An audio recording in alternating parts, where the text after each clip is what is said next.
नमस्कार, आप देख रहे हैं स्टार भारत न्यूज और मैं आपके साथ सुनील चतुर्वेदी। चलते उत्तर प्रदेश और उत्तराखंड की कुछ खास खबरों की ओर। वहीं लखनऊ से इस वक्त की बड़ी खबर आ रही। बता दें, लखनऊ विकास प्राधिकरण में अवर अभियंता सस्पेंड होंगे। अवैध निर्माण को बढ़ावा देने के आरोप में मिलेगी सस्पेंड की बड़ी कार्रवाई। पहले भी अवर अभियंता विपिन बिहारी राय पर लग चुके हैं कई बार बड़े आरोप। शासन को सस्पेंशन की कार्रवाई के लिए पत्र भेजा गया है। अवर अभियंता विपिन बिहारी राय सहित कई पर गाज गिरना तय है।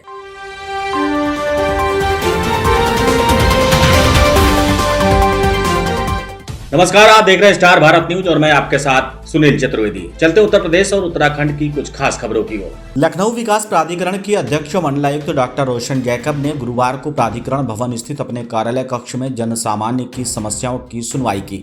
इस मौके पर प्राधिकरण के उपाध्यक्ष प्रथमेश कुमार, सचिव विवेक श्रीवास्तव, संयुक्त सचिव सोम कमल सीताराम समेत अन्य अधिकारी और अभियंतागण उपस्थित रहे। जन सुनवाई में पहुंची आजमगढ़ के ग्राम सिकंदरपुर निवासी अंकिता सिंह ने बताया कि उन्होंने गोमती नगर विस्तार के सेक्टर 4 में स्थित भूखंड संख्या 4/620D के नामांतरण के लिए अप्रैल 2024 में आवेदन किया था, लेकिन कई बार कार्यालय के चक्कर लगाने के बाद भी अभी तक नामांतरण की कार्रवाई नहीं हो पाई। इस पर मंडलायुक्त ने संबंधित कर्मचारी को मौके पर बुलाकर जवाब तलब किया। साथ ही 15 दिन के अंदर नामांतरण की कार्रवाई पूरा करने के निर्देश दिए।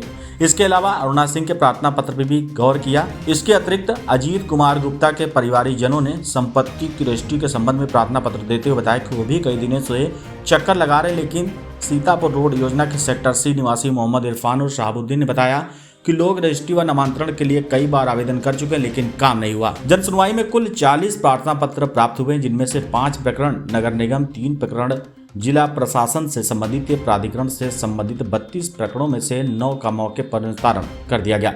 वहीं शेष प्रकरणों में समय सीमा निर्धारित करते हुए संबंधित अधिकारी और कर्मचारियों को गुणवत्तापूर्ण निस्तारण के निर्देश दिए गए हैं।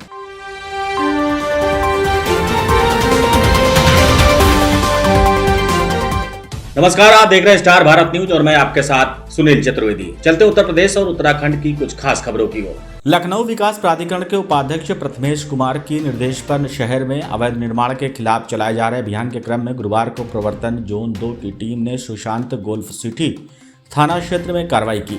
इस दौरान 8 बीघा क्षेत्रफल में की जा रही अवैध प्लाटिंग को ध्वस्त किया गया। प्रवर्तन जोन 2 के जोनल अधिकारी अतुल कृष्ण सिंह ने बताया कि कुबेर जगन्नाथ, अरुण कुमार निगम व अन्य द्वारा ग्राम सोनई कजेहरा में लगभग 8 बीघा क्षेत्रफल में अनधिकृत रूप से प्लाटिंग का कार्य करते हुए अवैध कॉलोनी विकसित की जा रही थी।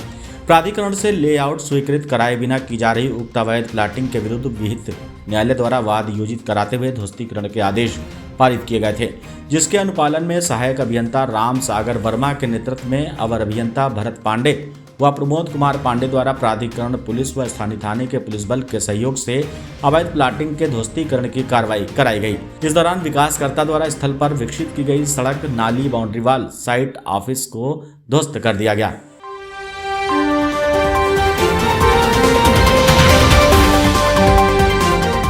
नमस्कार, आप देख रहे हैं स्टार भारत न्यूज और मैं आपके साथ सुनील चतुर्वेदी। चलते उत्तर प्रदेश और उत्तराखंड की कुछ खास खबरों की ओर। वहीं जिला जेल का निरीक्षण किया गया। आपको बता दें, जिला न्यायाधीश A.K. त्रिपाठी, जिलाधिकारी सूर्यपाल गंगवार, संयुक्त पुलिस आयुक्त क्राइम बबलू कुमार, मुख्य चिकित्सा अधिकारी डॉक्टर N.B. सिंह, अपर मुख्य चिकित्सा अधिकारी डॉक्टर A.P. सिंह, जिलाधिकारी अपर नगर पूर्वी अमित कुमार, ज्वाइंट मजिस्ट्रेट गुंजिता अग्रवाल द्वारा मोहनलालगंज स्थित जिला कारागार का निरीक्षण किया गया। निरीक्षण में उप जिलाधिकारी मोहनलालगंज ब्रजेश वर्मा, तहसीलदार मोहनलालगंज शशांक उपाध्याय व अन्य अधिकारीगण उपस्थित रहे। निरीक्षण के दौरान निर्देश महिला बैरकों में लगवाए गए।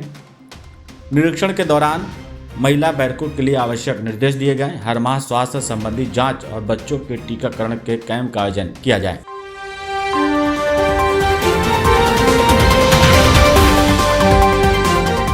नमस्कार, आप देख रहे हैं स्टार भारत न्यूज और मैं आपके साथ सुनील चतुर्वेदी। चलते उत्तर प्रदेश और उत्तराखंड की कुछ खास खबरों की ओर। सामान्य वस्तु नियंत्रणालय में 2016 में फर्जीवाड़ा कर भर्ती हुए 6 क्लर्कों का स्टे और याचिका केंद्रीय प्रशासन व्यायाधिकरण कैंट ने गुरुवार को खारिज कर दी। कैंट स्थित director general of quality insurance DGQA complex के कैट से मिले स्टे पर ही आरोपी क्लर्क कई वर्षों से नौकरी कर रहे थे। विभाग के अंदर खाने की जांच में दोषी पाए जाने पर ये सभी क्लर्क बर्खास्त किए गए थे। मामले में सीबीआई ने रिपोर्ट दर्ज कराई थी। आपको बता दें 2016 में क्लर्कों की भर्ती परीक्षा में ऑफिसर्स बोर्ड के चेयरमैन डॉक्टर संतोष कुमार तिवारी ने पुनर्मूल्यांकन के समय कुछ अभ्यर्थियों को लाभ पहुंचाने के लिए उत्तर बदल कर नंबर बढ़ा दिए थे। इससे परीक्षा में सफल होने वाले अन्य अभ्यर्थियों की नियुक्ति नहीं हो पाई थी। इन अभ्यर्थियों ने तत्कालीन रक्षा मंत्री और दिल्ली स्थित DGQA हेडक्वार्टर में शिकायत की थी। तत्कालीन महानिदेशक शमशेर सिंह ने 2 सदस्यीय टीम गठित की थी। इसमें सैन्य अफसरों ने जांच की थी।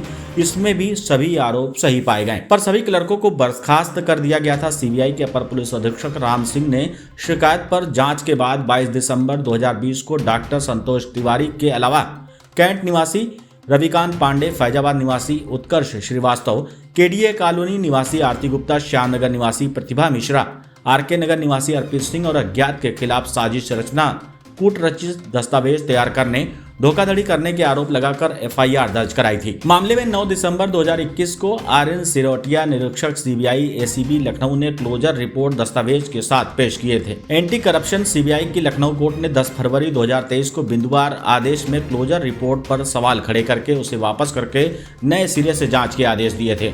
सूत्रों ने बताया कि 15 मार्च 2024 को आरोपियों के स्टे की अवधि पूरी होने के बाद विभाग ने सभी को दोबारा बर्खास्त कर दिया था। बाद में आरोपी फिर से कैंट से स्टे लाकर बहाल हो गए थे। साथ ही याचिका में आरोपियों ने कहा कि आरोप निराधार है। इसके बाद विभाग ने भी स्टे के खिलाफ हाईकोर्ट में याचिका दाखिल कर दी थी। इससे पहले कि उच्च न्यायालय में सुनवाई पूरी होती, कैंट ने अपना निर्णय सुनाया है। कोरोना काल में सोशल मीडिया में भर्ती घोटाला तब सुर्खियों में आया था जब शिकायतों के बाद भी कोई सुनवाई नहीं हो रही थी। मामले की शिकायत के बाद विभागीय जांच शुरू हुई थी। इसमें विभाग में कार्यरत स्टोर कीपर राकेश कुशवाहा ने गवाही दी थी और उच्च अफसरों पर उत्तर पुस्तिकाओं में सफेद स्याही का इस्तेमाल करके नंबरों में छेड़छाड़ करने के आरोप लगाए थे। इसके बाद मार्च 2022 में उनका तबादला इटारसी कर दिया गया था। इसके अलावा कई गंभीर धाराओं में राकेश कुशवाहा के ऊपर षड्यंत्र के तहत एफआईआर भी दर्ज करा दी गई थी। राकेश ने बताया कि कैट ने स्टे और याचिका खारिज कर दी है। विभाग ने हाईकोर्ट में याचिका लगाई है। इसकी सुनवाई शुक्रवार को नहीं है। उन्होंने भी हाईकोर्ट में कैविएट दाखिल की है।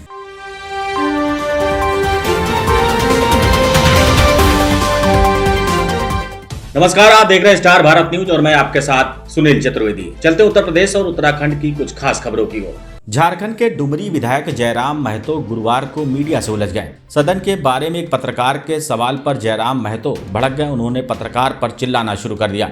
पत्रकार ने विधायक को उनकी भाषा पर टोका। इस पर विधायक महतो ने कहा कि वो सदन में भी चिल्लाएंगे और बाहर भी। उन्होंने पत्रकार से कहा अगर तकलीफ है तो इंटरव्यू ना ले। विधायक ने यह भी कहा कि चुनाव के समय पत्रकार नहीं दिखे थे। इससे पहले सदन में जयराम महतो ने मैया सम्मान योजना पर भी सवाल उठाए थे। डुमरी विधानसभा से विधायक जयराम महतो गुरुवार को मीडिया से बातचीत कर रहे थे। तभी एक पत्रकार ने उनसे सवाल पूछा। इस पर विधायक महतो का पारा चढ़ गया। वो पत्रकार पर चिल्लाने लगे। पत्रकार ने कहा कि आप माननीय हैं, आप इस तरह की भाषा का इस्तेमाल नहीं कर सकते। आप सदन के अंदर चिल्लाइए, यहाँ आप नहीं चिल्ला सकते। इस पर विधायक ने क्या कहा है, ये वीडियो देखिए और सुनिए। सुनिए शिवाजी, रुकिए अभी, रुकिए, रुकिए ना, नहीं चिल्ला सकते, ठीक है? रुकिए, बात पूरा करने दीजिए, नहीं चिल्ला पहले बात पूरा करने दीजिए, वैसी भाषा आप पहले बात पूरा करने दीजिए, आप बात पहले पूरा करने दीजिए, वैसी भाषा शिवाजी पहले बात पूरा करने दीजिए। आप माननीय हैं, आप भी माननीय हैं, रुकिए पहले बात पूरा करने दीजिए, बात अब पूरा करने दीजिए। जब मेरी बात पूरा हुई कहाँ से घुसा रहे आप वैसे नहीं चिल्ला सकते। आप यहाँ सदन के अंदर चिल्लाइए, यहाँ भी चिल्लाएंगे। कैमरों पे आपको तकलीफ है, हमारा इंटरव्यू मत लीजिए।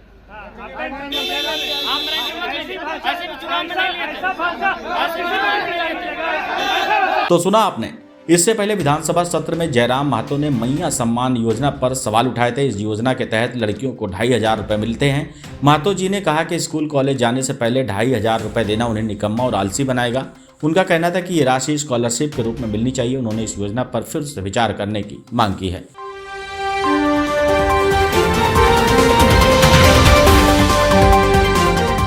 नमस्कार, आप देख रहे हैं स्टार भारत न्यूज और मैं आपके साथ सुनील चतुर्वेदी। चलते उत्तर प्रदेश और उत्तराखंड की कुछ खास खबरों की ओर। वन नेशन वन इलेक्शन पर कांग्रेस अध्यक्ष मल्लिकार्जुन खड़गे ने कहा कि उस बिल में क्या है वो हम देखेंगे। वन नेशन वन इलेक्शन किस तरह से काम करता है, उसका विवरण क्या है, ये सब देखने के बाद प्रतिक्रिया देंगे। उन्होंने आगे कहा कि ये हमने कहा था कि संविधान पर चर्चा होनी चाहिए क्योंकि असंवैधानिक चीजें बहुत चल रही हैं, देश में शासन ठीक नहीं है। इसलिए हम चाहते हैं कि संविधान पर बहस हो ताकि सबको मालूम हो जाए कि सरकार का शासन किस ढंग से चल रहा है और लोगों को संविधान के तहत उनके हक मिल रहे हैं या नहीं। वन नेशन वन इलेक्शन पर यूनियन कैबिनेट ने अप्रूव किया है, किस तरह से? देखेंगे वो उसमें है क्या बिल में, वन नेशन वन इलेक्शन किस तरीके से करते हैं और उसका विवरण क्या है, वो सब देखने के बाद रिएक्ट करेंगे। जो बिल आता है वहां पर तो डिस्कशन को आएगा, फिर देख लेके बात करेंगे। कॉन्स्टिट्यूशन पे डिबेट भी स्टार्ट है सर। लगता है कि हाउस चलाने के मूड में है सरकार? नहीं, उनके देखो ये कंडीशन तो हमने डाला था कि कॉन्स्टिट्यूशन का डिस्कशन, उसके ऊपर डिस्कशन होना चाहिए, क्योंकि तो अनकॉन्स्टिट्यूशनल चीजें बहुत चल रही है। बहुत से ऑटोनोमस बॉडीज को भी ये लोग मिसयूज कर रहे हैं और देश में गवर्नेंस ठीक नहीं है। तो इसलिए हम चाहते थे कि डिबेट कॉन्स्टिट्यूशन पे हो और ताकि सभी लोगों को मालूम हो जाए कि सरकार की गवर्नेंस किस ढंग से चल रही है और लोगों को संविधान के तहत उनके हकूक मिल रहे या नहीं, ये सारी चीजें आ जाएंगी।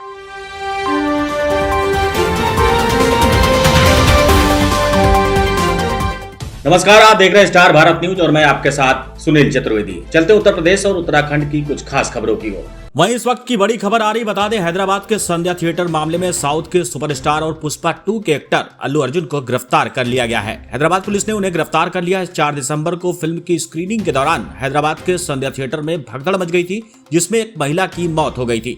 महिला की उम्र 35 वर्ष बताई जा रही थी। इस मामले में अल्लू अर्जुन और थिएटर प्रबंधन पर केस दर्ज किया गया था।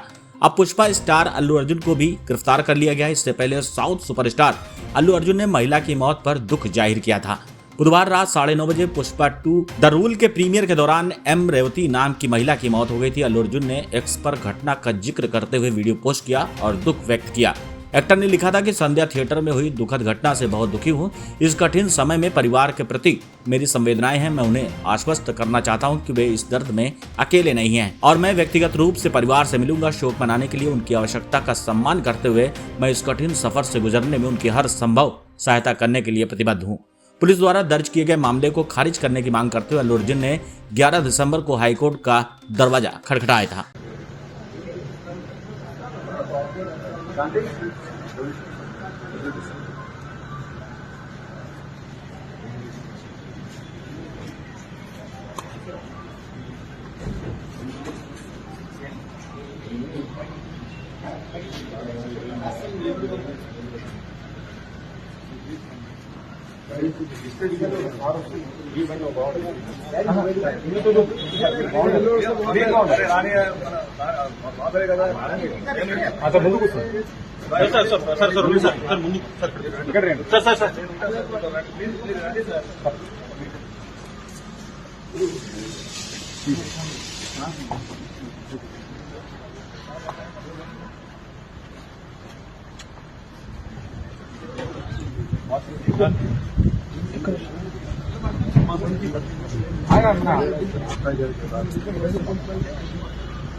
ఏ క్రెడిట్ వచ్చినా రాని నా చేతిలో ఉండాలి. గుడ్డైనా బ్యాడ్.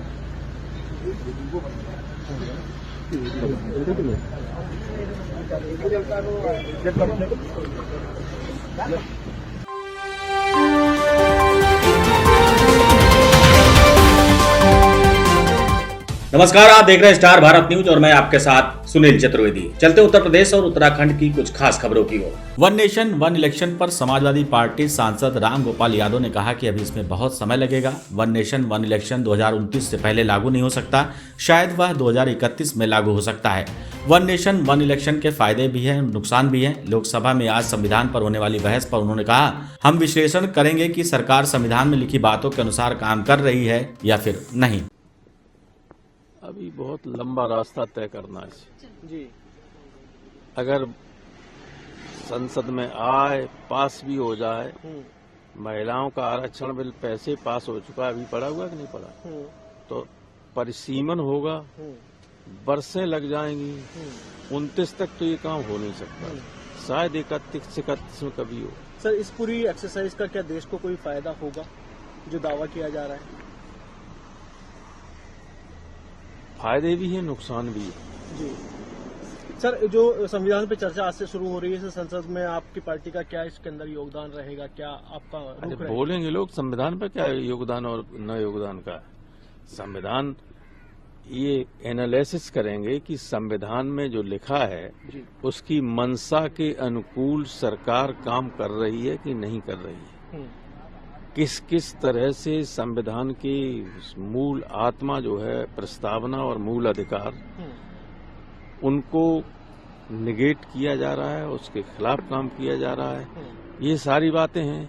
और बीजेपी वाले इमरजेंसी की बात करें, यही चलेगी और क्या चलेगा।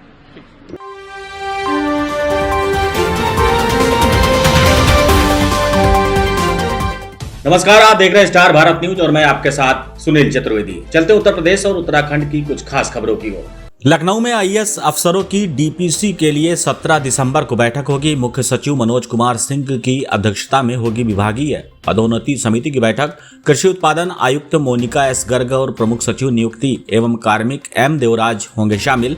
2022 के 8 आईएएस अफसर सचिव से बनेंगे प्रमुख सचिव। 2009 बैच के 40 आईएएस अफसर विशेष सचिव से सचिव बनेंगे। 2000 बैच के 51 आईएएस अफसरों को मिलेगा सिलेक्शन ग्रेड। 2016 बैच के 38 अफसरों को कनिष्ठ प्रशासनिक वेतनमान मिलेगा। 2021 बैच के 17 आईएएस अफसरों को 6600 पे ग्रेड देने संबंधित प्रस्ताव। नए साल पर 115 आईएएस अफसरों को प्रमोशन का तोहफा मिलने वाला है।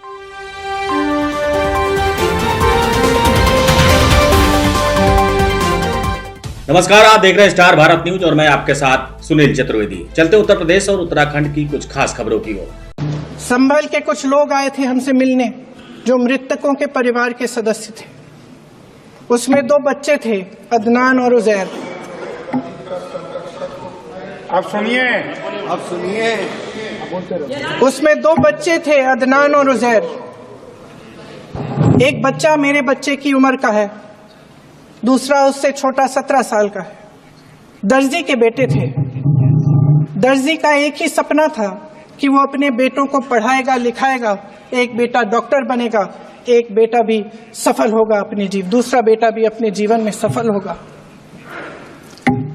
उनके पिताजी हर रोज उनको स्कूल छोड़ते थे। उस दिन भी स्कूल छोड़ने के बाद अपनी दुकान में चले गए। उन्हें पता नहीं था कि विवाद हो रहा है।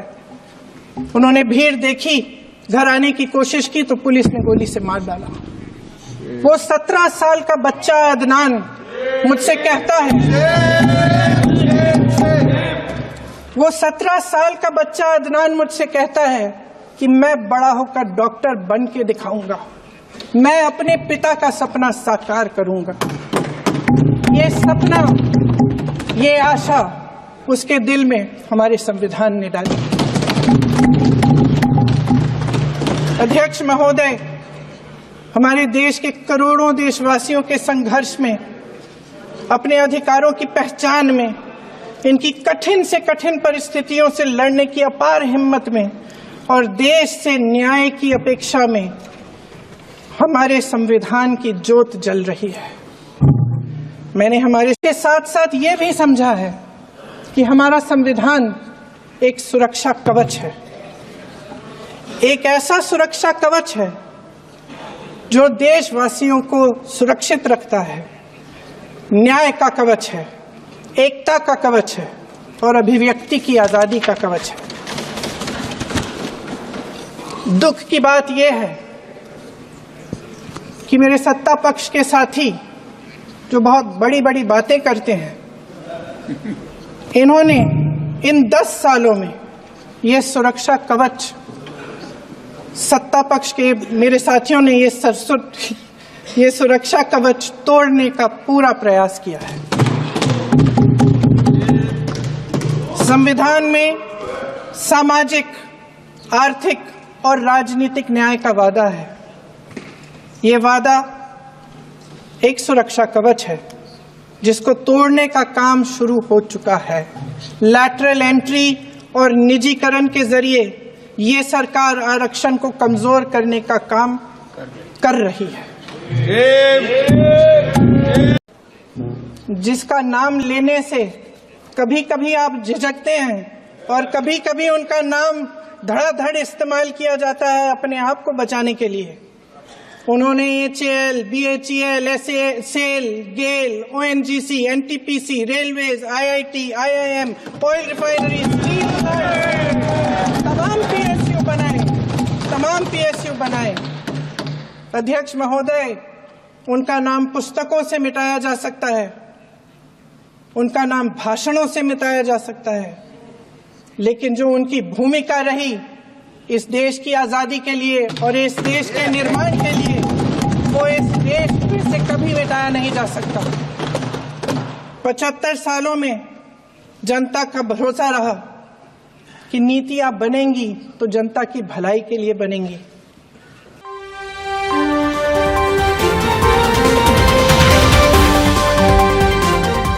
नमस्कार, आप देख रहे हैं स्टार भारत न्यूज और मैं आपके साथ सुनील चतुर्वेदी। चलते उत्तर प्रदेश और उत्तराखंड की कुछ खास खबरों की ओर। पीएम मोदी विश्व के सबसे बड़े सांस्कृतिक समागम के रूप में महाकुंभ की सफलता के लिए पूजन करेंगे। पीएम मोदी रिवर क्रूज से संगम पर पहुंचे हैं। साधु संतों से मिलने के बाद उन्होंने गंगा पूजन किया। मुख्यमंत्री योगी आदित्यनाथ भी मौजूद हैं। पीएम मोदी 5,500 करोड़ रुपए की परियोजनाओं का लोकार्पण शिलान्यास करेंगे। पीएम मोदी महाकुंभ मेला 2025 की तैयारियों का जायजा लेने के बाद 5,500 करोड़ रुपए से ज्यादा की विकास परियोजनाओं का उद्घाटन और शिलान्यास करेंगे। इनमें स्वच्छ निर्मल गंगा परियोजनाओं के तहत छोटे नालों के अवरोधन, डायवर्जन और ट्रीटमेंट प्लांट्स का शुभारंभ भी शामिल है। ये परियोजनाएं मुख्य रूप से 2025 के महाकुंभ मेले के लिए बुनियादी ढांचे को बेहतर बनाने की एक दिशा है, जिसमें 10 नए रोड ओवरब्रिज, ROB और फ्लाईओवर, स्थायी घाट और रिवर फ्रंट सड़कों का निर्माण शामिल है, जो प्रयागराज और उसके आसपास कनेक्टिविटी बढ़ाने और यात्रा को आसान बनाने के लिए डिजाइन किए गए हैं। 5,500 करोड़ से ज्यादा की लागत वाली कई विकास परियोजनाओं का उद्घाटन और शिलान्यास करेंगे। पीएम गंगा में गिरने वाले नाले सीवर को रोकने की योजना का शुभारंभ करेंगे। पीएम मोदी के दौरे से पहले सीएम योगी आदित्यनाथ ने गुरुवार को प्रयागराज में ही मौजूद थे। इस दौरान सीएम योगी ने जनसभा के लिए बन रहे पंडाल का निरीक्षण किया। हालांकि पंडाल की डिजाइन देखकर सीएम योगी अफसरों पर भड़क गए। उन्होंने पूछा कि अगर अंदर भीड़ बढ़ेगी तो इस डिजाइन के कारण लोगों को घुटन नहीं होगी। इस तरह से छोटी छोटी चीजों को लेकर निरीक्षण किया जा रहा। पीएम मोदी पेयजल, बिजली से संबंधित विभिन्न परियोजनाओं का भी उद्घाटन करेंगे। प्रधानमंत्री अपनी प्रयागराज यात्रा में भारद्वाज आश्रम गलियारा, श्रृंगेरपुर धाम गलियारा, अक्षयवट गलियारा और हनुमान मंदिर गलियारा का भी उद्घाटन करेंगे। इन परियोजनाओं से श्रद्धालुओं की इन स्थानों पर पहुंच आसान होगी और आध्यात्मिक पर्यटन को भी बढ़ावा मिलेगा। प्रधानमंत्री कुंभ सहायक चैटबॉट का भी शुभारंभ करेंगे। ये चैटबॉट महाकुंभ मेला 2025 के बारे में श्रद्धालुओं को मार्गदर्शन और कार्यक्रमों की नई जानकारी प्रदान करेगा।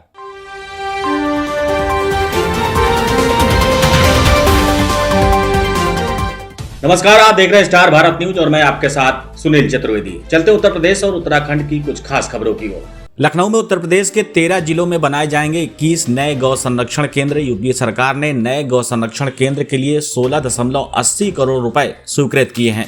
एक गौ संरक्षण केंद्र के निर्माण पर खर्च होंगे 80 लाख रुपए। बरेली के जैनपुर में कदराबाद में बनेगा गौ संरक्षण केंद्र। हाथरस के नगलागढ़, मिर्जापुर के खरिहट कला में बनेगा गौ संरक्षण केंद्र। लखीमपुर के समैसा, कानपुर देहात के बमरौली घाट में बनेगा गौ संरक्षण केंद्र। ललितपुर के हरदारी, गोंडा के महादेवा, अमेठी के कठौरा में बनेंगे गौ संरक्षण केंद्र।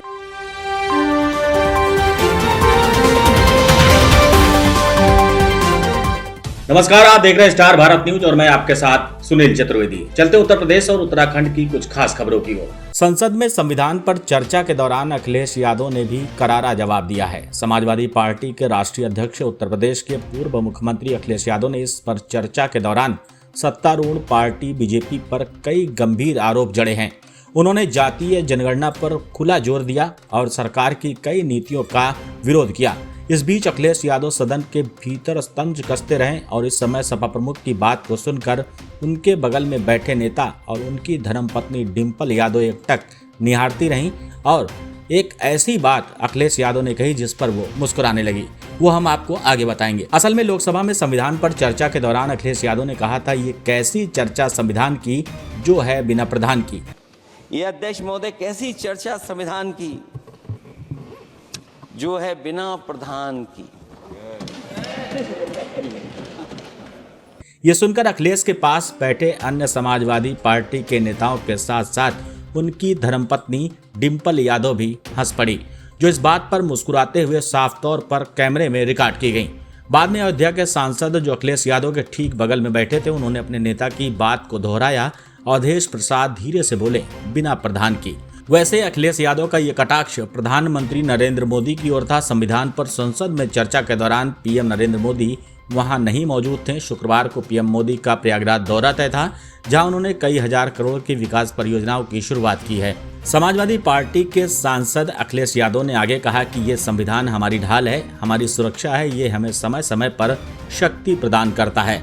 संविधान शोषित, उपेक्षित, पीड़ित और वंचितों के अधिकारों का सच्चा संरक्षक है। यह संविधान बहुत बड़ा सहारा है हमारे जैसे लोगों और देश के कमजोर लोगों के लिए। खासकर पीडीए के लिए संविधान बचाना जीवन मरण का सवाल है। उन्होंने बीजेपी पर कड़ा हमला बोलते हुए कहा कि सरकार में जो खिलवाड़ संविधान के साथ हुआ वो कभी नहीं हुआ है। अखिलेश यादव ने कहा कि आज संविधान को बचाने के लिए करो या मरो की जरूरत है। जो संविधान बदलना चाहते थे, 400 पार का नारा लगाते थे, जनता ने उन्हें सबक सिखा दिया है और उनको 400 से नीचे गिरा दिया है। अध्यक्ष महोदय, इस सरकार में जो लोकतंत्र के साथ खिलवाड़ हुआ है, इतना कभी खिलवाड़ नहीं हुई होगी।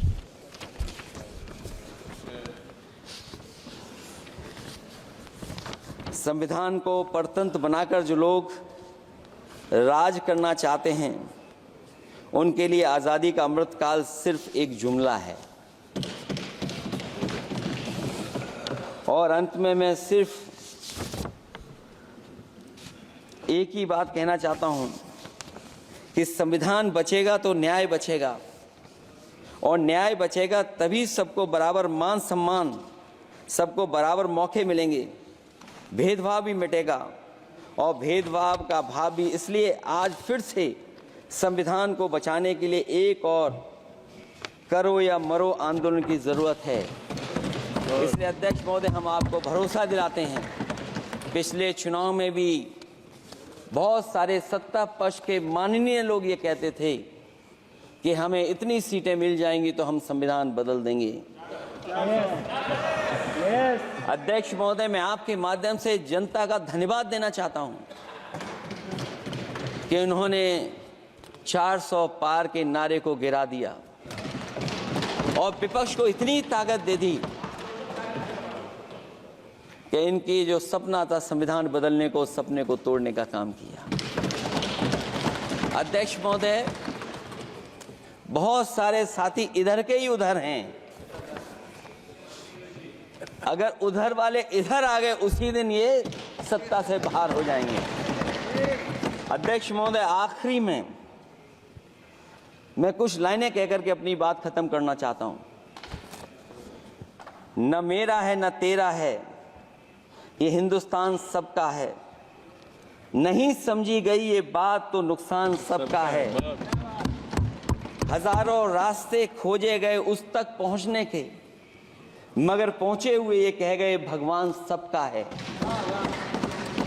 जो इसमें मिल गई नदियां वो दिखाई नहीं देती महासागर बनाने में, मगर एहसान सबका है। अनेकों रंग खुशबू नस्ल के फल फूल पौधे हैं, मगर उपवन की इज्जत आबरू ईमान सबका है। हमें उम्मीद है कि इस चर्चा के बाद बाबा साहब भीमराव अम्बेडकर जी का दिया हुआ संविधान को बदलने का सपना नहीं देखा जाएगा।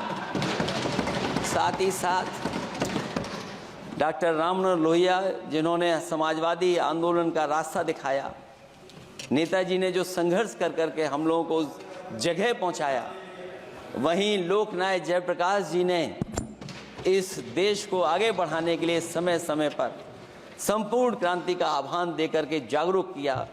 मैं उन सबको याद करते हुए एक बार फिर अध्यक्ष जी आपका बहुत बहुत धन्यवाद देता हूं। श्री कल्याण बनर्जी।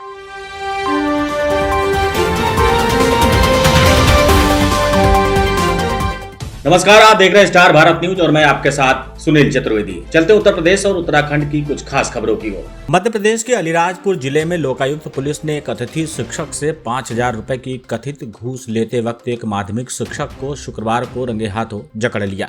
लोकायुक्त पुलिस के एक अधिकारी ने ये जानकारी दी। पुलिस उपाधीक्षक डीएसपी अनिरुद्ध वाधिया ने बताया कि जन शिक्षा केंद्र में पदस्थ माध्यमिक शिक्षक मनीष भावसार को रंगे हाथों पकड़ा गया है, जब वो एक प्राथमिक विद्यालय के अतिथि शिक्षक खीमा अजनार से सरकारी दफ्तर में 5,000 रुपए की रिश्वत ले रहा था। उन्होंने अजनार की शिकायत के हवाले से बताया कि भावसार ने 26 नवंबर को इस प्राथमिक विद्यालय का निरीक्षण किया था।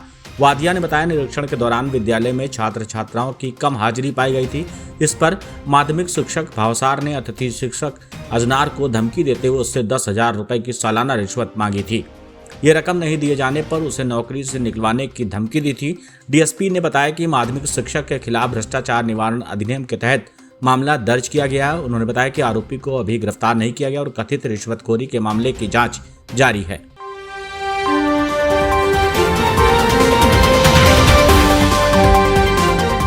नमस्कार, आप देख रहे हैं स्टार भारत न्यूज और मैं आपके साथ सुनील चतुर्वेदी। चलते उत्तर प्रदेश और उत्तराखंड की कुछ खास खबरों की ओर। जिला निर्वाचन अधिकारी एवं डीसी अजय कुमार ने शुक्रवार सुबह लघु सचिवालय में निकाय चुनाव की तैयारी बैठक ली। इस दौरान संबंधित अधिकारियों को समयबद्ध तरीके से मतदाता सूची तैयार कराने, वार्ड अनुसार फील्ड में मतदाता सूची में सुधार व अपडेट संबंधित तैयारी करने के निर्देश दिए गए। उन्होंने कहा कि समय रहते सभी अधिकारी अपनी जिम्मेदारियों को पूरा करें, साथ ही सुनिश्चित करें कि मतदाता के हित को इस प्रक्रिया में सर्वोपरि रखा जाएगा। जिला उपायुक्त ने कहा कि राज्य निर्वाचन आयोग द्वारा नगर निगम गुरुग्राम व मानेसर, नगर परिषद पटौदी, जाटौली मंडी और नगर पालिका फर्रुखनगर के लिए चुनावी प्रक्रिया शुरू कर दी गई है। आयोग ने मतदाता सूचियों के अंतिम प्रकाशन का शेड्यूल भी इसके तहत पहले ही जारी कर दिया है। अधिकारी ये सुनिश्चित करें कि शेड्यूल अनुसार अगले महीने 6 जनवरी को मतदाताओं की संशोधित सूची का अंतिम प्रकाशन किया जाए। जिला उपायुक्त ने संबंधित अधिकारियों को निर्देश देते हुए कहा कि पूर्व में प्रकाशित की गई अंतिम मतदाता सूची के आधार पर आगामी 16 दिसंबर तक सभी मतदाताओं को वार्डवार बांटने का काम पूरा करें, जिससे कि 17 दिसंबर को मतदाता सूची का वार्डवार प्रकाशन किया जा सके।